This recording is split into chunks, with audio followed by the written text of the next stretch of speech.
हीरापुर गांव में रामू और महेश नाम के दो दोस्त रहा करते थे। रामू बहुत मेहनती था, लेकिन महेश बहुत आलसी था।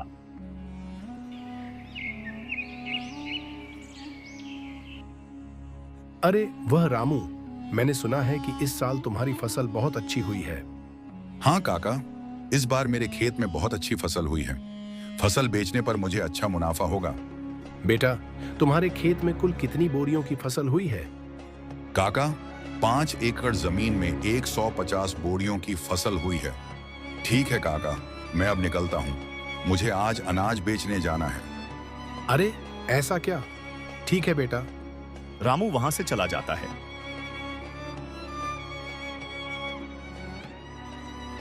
थोड़ी देर बाद महेश भी उसी रास्ते से अपने खेत की ओर जा रहा था।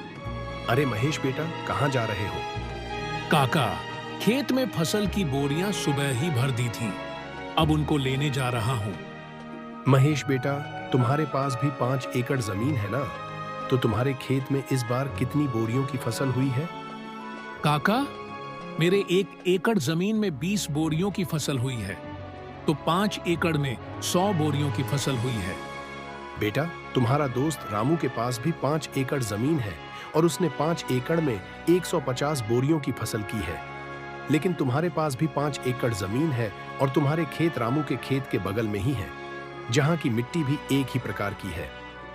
क्या रामू के खेत में 150 बोरियों की फसल हुई है? लेकिन उसने मुझे यह बात बताई ही नहीं। ठीक है काका, मैं चलता हूं।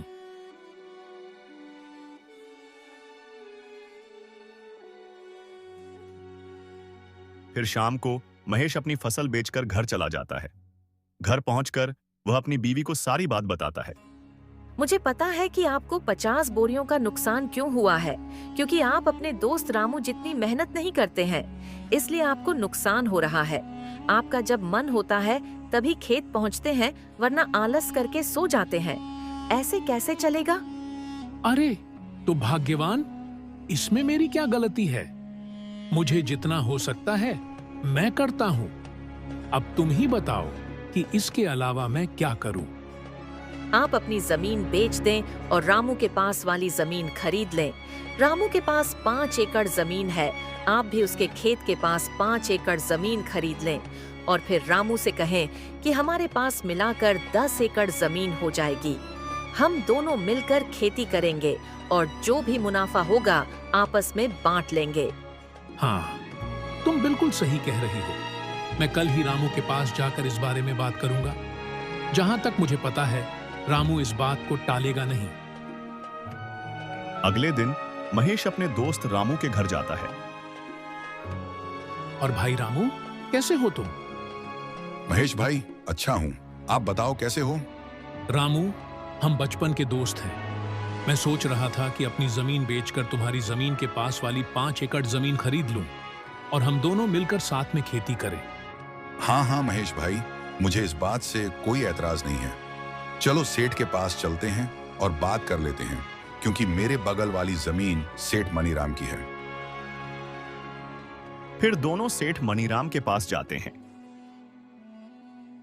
सेठ जी, रामू के बगल में जो जमीन है उसे मुझे खरीदनी है।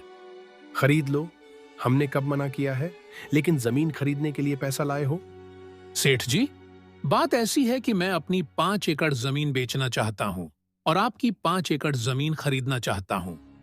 खरीद लो, मुझे कोई दिक्कत नहीं है, लेकिन मेरी जमीन के बदले में तुम्हारी 5 एकड़ जमीन और 5,000 रुपये चाहिए।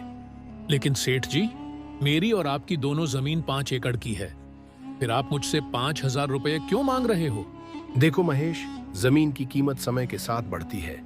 अगर लेनी है तो जमीन के साथ 5,000 रुपये देना पड़ेगा, वरना कोई बात नहीं। ठीक है सेठ जी, मैं 5,000 रुपये देने के लिए तैयार हूँ। मुझे आपकी जमीन दे दो। इसके बाद महेश सेठ से जमीन खरीद लेता है।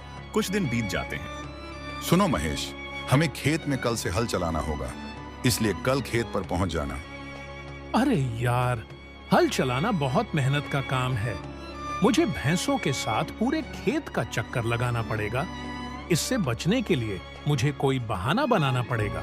रामू, मेरे पत्नी के पिता का देहांत हो गया है और मुझे 12 दिन के लिए उनके यहाँ जाना पड़ेगा। अगर मैं नहीं गया तो उन्हें अच्छा नहीं लगेगा। हाँ महेश भाई, ये बात तो ठीक है। तुम्हारे पिता समान हैं, तुम वहां चले जाओ। तुम्हारे हिस्से का काम भी मैं कर दूंगा, बेफिक्र होकर चले जाओ। मुझे तो लगा था कि तुम इस बात के लिए मना करोगे। सच में तुम बहुत अच्छे दोस्त हो।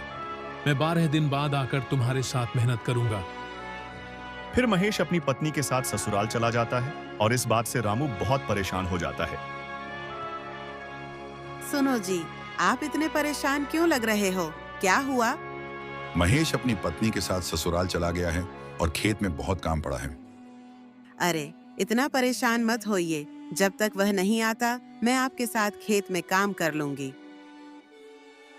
अगले दिन रामू अपनी पत्नी के साथ खेत में हल चलाना शुरू कर देता है।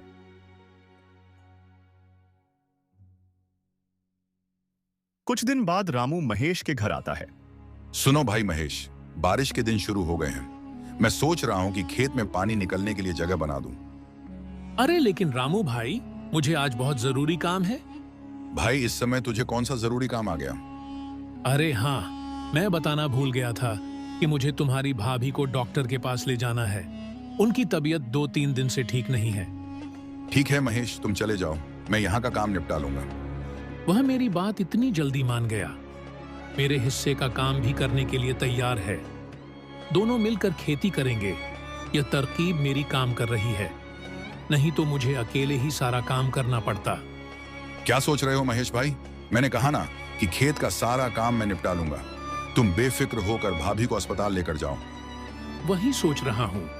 सारे काम काज छोड़कर शहर जाना मुझे बिल्कुल अच्छा नहीं लग रहा, मगर जाना तो पड़ेगा ही। फिर महेश अपनी पत्नी को लेकर शहर चला जाता है। दूसरी ओर बारिश में भीगते हुए रामू अपने खेत में बारिश के पानी के लिए जगह बनाता है। सुनो जी, मुझे ऐसा लगता है कि जब आपके खेत में कोई काम नहीं होता, तब आपका दोस्त महेश घर पर ही रहता है। लेकिन जैसे ही खेत में कोई काम होता है, वह कोई न कोई बहाना बनाकर कहीं चला जाता है। मुझे लगता है कि वह जानबूझकर बहाने बनाता है और शहर चला जाता है। ये तुम क्या कह रही हो? तुम ऐसा बोलकर मेरे और मेरे दोस्त के बीच झगड़ा करवाना चाहती हो? महेश मेरे बचपन का दोस्त है और वह मुझे कभी धोखा नहीं दे सकता। आपको मेरी बातों पर बिल्कुल भी विश्वास नहीं है ना? देख लेना, कुछ दिनों में आपको सच का पता चल जाएगा। कुछ दिन बीतते हैं और फसल तैयार हो जाती है। महेश भाई, चलो, आज हमें फसल की कटाई करनी है, क्योंकि आज शाम को मुझे मेरी पत्नी के साथ साली की शादी में जाना है। अगर आज फसल नहीं काटी तो कल से यह खराब होना शुरू हो जाएगी। हाँ रामू भाई, चलो आज सारी फसल काटकर बोरियों में भर लेते हैं। दोनों खेत में जाकर फसल काटते हैं और बोरियों में भर लेते हैं। ठीक है महेश भाई, अब सारी बोरियां तैयार हैं। मुझे शादी में जाने के लिए निकलना है। तुम इन बोरियों को बैलगाड़ी में भरकर घर ले जाना। जब मैं कल लौटूंगा तो हम इसे मंडी में बेच देंगे। अरे भाई, तुम चिंता मत करो। जब मुझे काम था तो तुमने अकेले ही किया। अब तुम्हें काम है तो मैं भी अकेले संभाल लूंगा। महेश सारी फसल को बैलगाड़ी में भरकर घर ले आता है।